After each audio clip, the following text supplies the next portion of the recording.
Alrighty, everybody.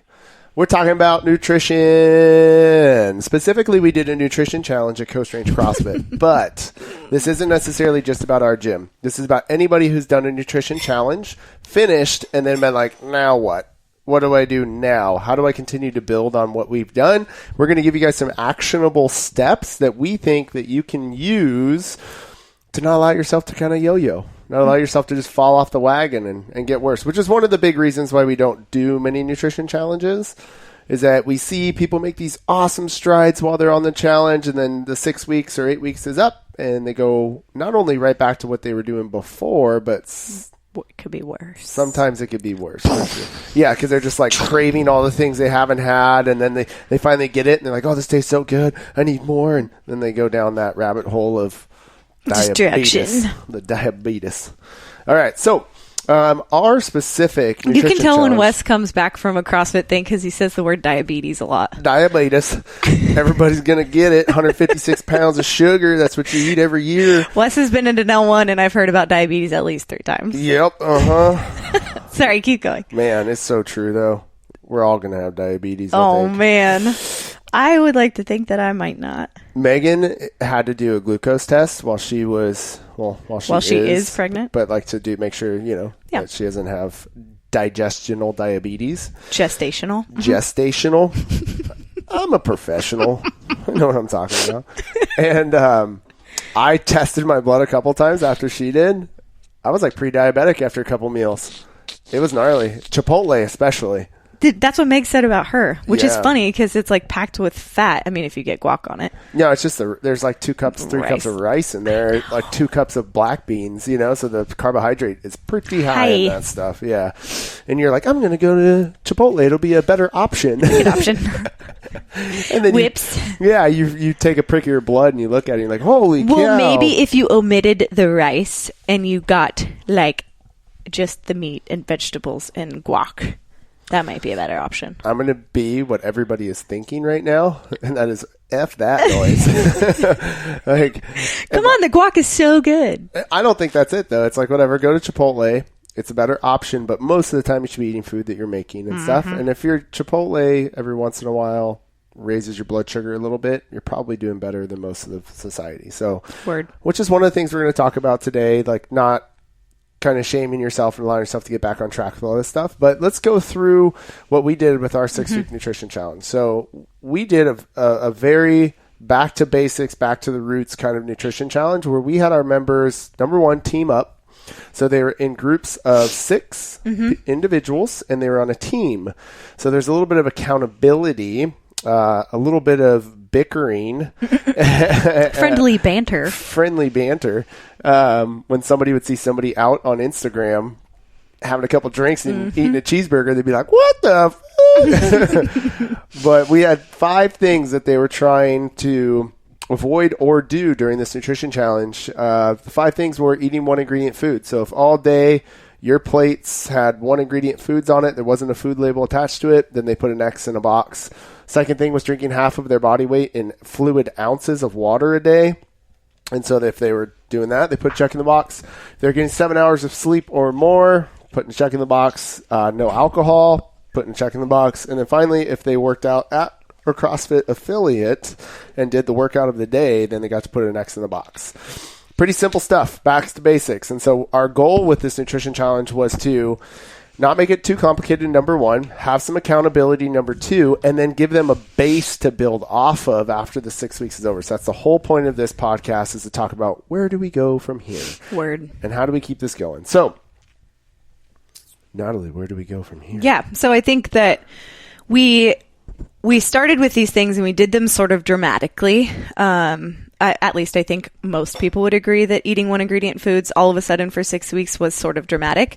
So we want to reel it back in and talk a little bit more about habit forming. So how we can take this sort of like cold plunge that we did on this 6 weeks and how we can kind of make it sustainable, so that we don't see people like busting through the doors at In-N-Out and like going to Cold Stone after the challenge and stuff like that. So we sort of mapped out what we thought would be a good direction and some easy steps to creating a habit.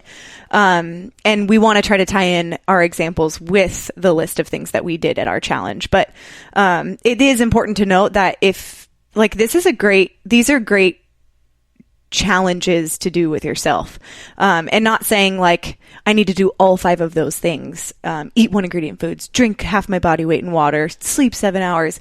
But if we talk about this habit list and you think you can come back to the list that we did for a challenge and think, okay, what's one of those things that I could do, and start incrementally adding those. So as we talk about the habits and sort of how to create a habit and what we think would be some good ways to do that, think about the list of things that we did for the challenge, and maybe you can start to incorporate some of those things. This could be with anything you want. It doesn't have to even be food. Totally. It could be, meditating. It could be working out. It could be reading books, educating yourself, any of that stuff. Yeah. So keep those things in mind as we kind of go through creating a habit. So first step we thought about is making it so easy that you can't say no to it. So creating a habit or a very small habit that you don't have a choice. Like there's no reason you shouldn't say no to it. So for instance, like a 1 ingredient food, is your house still full of other non-1 ingredient foods, totally, of foods that could really tempt you through that process and kind of sorry to interrupt, but that's like what makes that stuff so tempting is that not only is most of the stuff in the house not 1 ingredient foods, but it's very easy to make. Right. And it's very easy so that when we get overwhelmed, it's easy to just go back to the stuff that's easiest instead of fighting through that. So as we were kind of looking through stuff and things that I've learned in the past, I think the quote was, as we were reading, but willpower gets fatigued.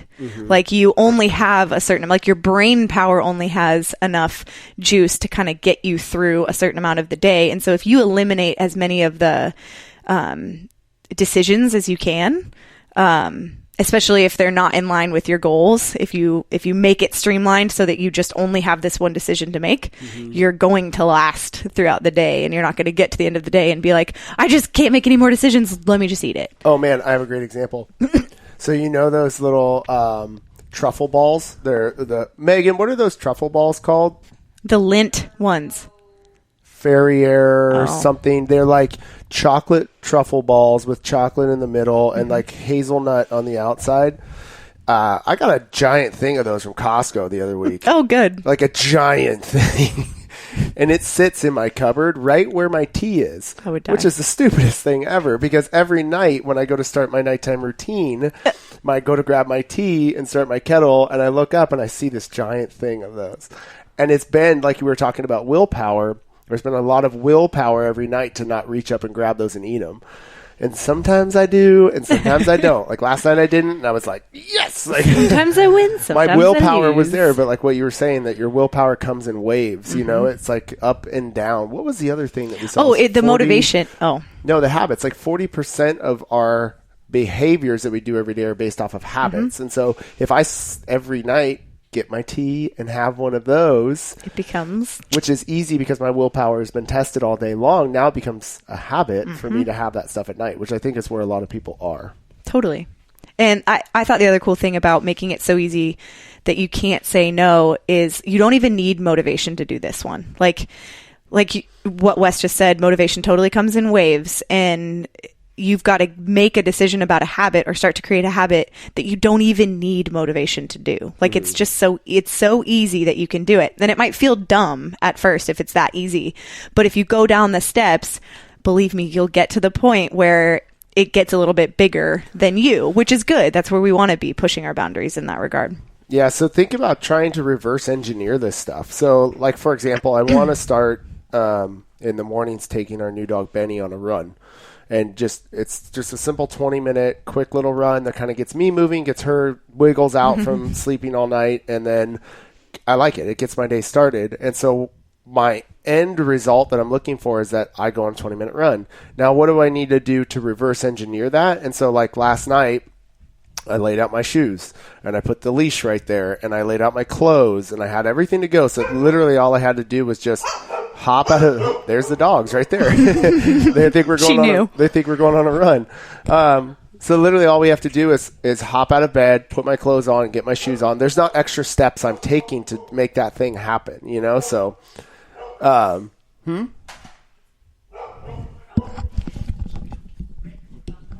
Whoa, cool.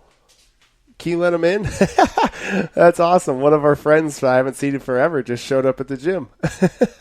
So we reverse engineer that stuff when you're trying to create a habit. So if the habit is to eat one ingredient foods, you want to think about how can I reverse engineer that to make it as easy as possible on myself. So the end goal is that I don't have an option. I'm just eating one ingredient food. It just means that there's no crazy stuff inside of your house whatsoever that you would have to be able to get a hold of. Now, what you can do is just slowly get rid of the stuff that is maybe doing the biggest damage. So think about like the one thing that you have. Okay, for me, I have those little Ferrier balls that are inside of my house.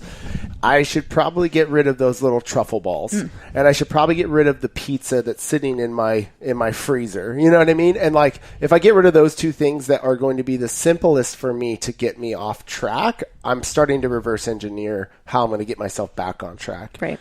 So, when you're trying to create a habit, think about the end goal. The end goal is to eat one ingredient foods all day long. Well, if I'm going to do that, I should only have access to one ingredient foods. Now, if I go through my house and I realize that my entire house is stuff that isn't one ingredient foods, okay, well, let's start with just one small thing. We forgot something on the list. 35 grams of sugar. Oh, yeah, 35 grams of sugar. Cool. I just thought about that because mine is with sugar. It took a long time. Well, not that long, but in my life, it took a long time to make, I can literally say with full confidence that there is nothing with added sugar in my house right now. Like nothing, not even like an almond milk or something that has added sugar in it. And it, like, there's not even a bar or something that like has an added sugar in it. And it didn't just happen like that. Yeah. I wasn't like, oh yeah, let's just eliminate all sugar. But like, there's not even baking sugar in our house. It's like if you come over to my house to borrow sugar, I do not have sugar for you. But that it started incrementally, like, oh, I'm not going to get this. I'm not going to get this. And then it became just something I don't think about anymore. So when I go to the grocery store, I'm not buying added sugar ever. So that's step 2. Right. So step 1 is make it as easy as possible. And step 2 is to increase that habit in very small ways to the point where you get to that it is just who you are and what you do. So instead of going into your house and cleaning everything out and being like, that's it, everything's gone, no more, 2 ingredient foods, everything's one. And then your willpower is tested all day long. And on your way home, you're like, screw this. I'm not going to go home. I'm going to go to In-N-Out instead. You go, I'm going to get rid of the Ferrier balls or whatever those things are called. And then I'm going to get rid of the pizza. And then I'm going to get rid tangible. And I'm just going to slowly get rid of this stuff so that I'm increasing the habit in very small ways that over time makes a big difference. So there's a really good book called Atomic Habits that Connor Schmitz turned me on to. And it's Connor Schmitz turned you on? Turned me on. He does. He made me blush. So I was reading through this book. It's by James Clear, and he talks about the 1%. So making a 1% difference every single day is what ends up leading to massive change over long periods of time, and that is what actually makes habits. If we try to do 5, 10, 15, 20% at a time, it usually ends up backsliding. So increase your habits in very small ways, meaning just start with getting rid of, one thing that is going to tempt you, and then 2, and then 3, and then 4, and then over maybe the course of 3 months to 3 years, all of a sudden now you have one ingredient food. It's like Natalie was saying, it wasn't an overnight thing. It was a slow incremental thing. So I think one of the big things that we wrote down on the board over here was don't expect to fail, but plan for it. So if, let's say, for example, it's tough for you to work out a lot. Well, the end goal is to work out 5-6 days a week. You want to make it so simple that it's impossible not to do that. And so one of our members, we talked about this, is that he always has an extra bag in his trunk that has all of his workout clothes, water, and everything else he would need to work out. So if for whatever reason he just happens to forget his workout clothes or his shoes or his water or his shaker bottle or whatever, it's okay. He can't just go home. Yeah, because it's in his car no matter what. And it's just kind of like an emergency kit for him. And the same thing could be for the food, right? Like you just keep an emergency kit in your car of like nuts and seeds or some jerky or some dried fruit or something like that you can keep in there for a while, but helps pull you away from those times where your motivation is lacking. And you could just fall back on, well, at least I planned to have this happen. Totally. So we've got easy, something really small. Then the next one would be to increase your habits in small ways. And then the third one, which is really what Wes is talking about, is when you slip up, getting back onto it. So like you said, don't expect to fail, but plan to fail. And it's what you do with the failure that kind of defines whether or not the habit's going to stick. Well, and this is like really digging in deep, is if you can look at like right when you make that decision that is poor, whatever it is, you have fast food or you don't work out, you need to, in the moment, recognize why that happened. Right. So was it an emotional thing that caused you to eat this food? And what was that emotion? And how can you now turn that emotion into a positive? So let's say, for example, like one of my things is like, if I get super stressed, like I want to give me an hour, let me go to the Claddagh, have a couple beers, and just watch sports for a little bit and just kind of decompress. Yeah. What would be a better thing to do?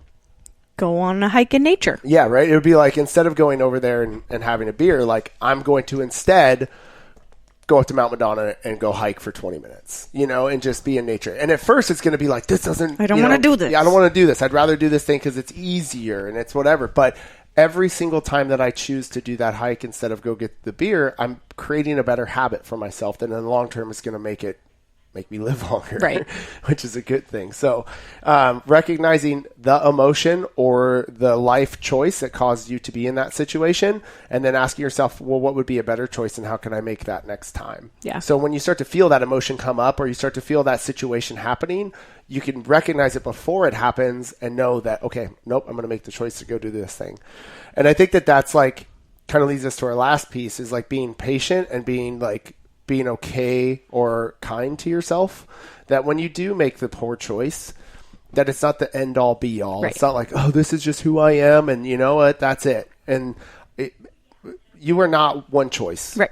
You are what you make continual choices. That is who you are. Right. So the habits that you form is 40% of what you do every single day.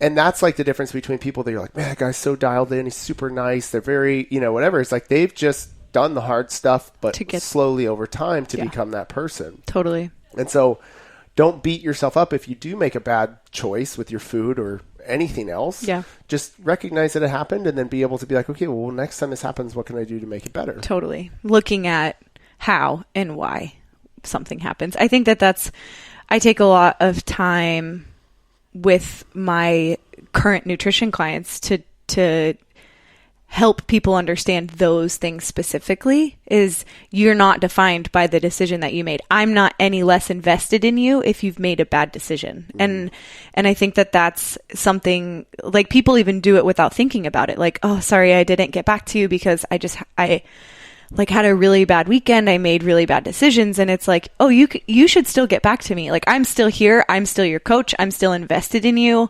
Like, I still care about your progress, and you should too. Yeah. And my consistency with that is I hope to be consistent with people even when they make mistakes, so that they see that they can be consistent with themselves as well.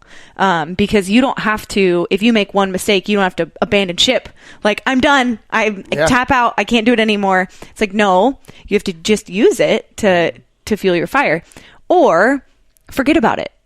Take what you can learn from it. Like, oh, I did this because I was stressed, and then forget about it. Mm-hmm. Like, it does not define you moving forward. So it's cool. Like, I get super stoked when clients are like, hey, I lost 2% body fat, or, oh my gosh, I finally broke this weight on the scale. Like, that's cool. Like, of course I love to hear that kind of stuff. Yeah. But it's the real win for me when people are like, oh, I'm realizing that, like, I I'm hard on myself. Like I'm way too hard on myself. Yeah. And then it's like, well, you can make progress and not like beat yourself up about it. Yeah, totally. Like I expect you to work hard, totally, but I'm not going to be upset with you if you don't, if something goes wrong. Mm-hmm. So acknowledging that life is full of setbacks and things that are going to cause you to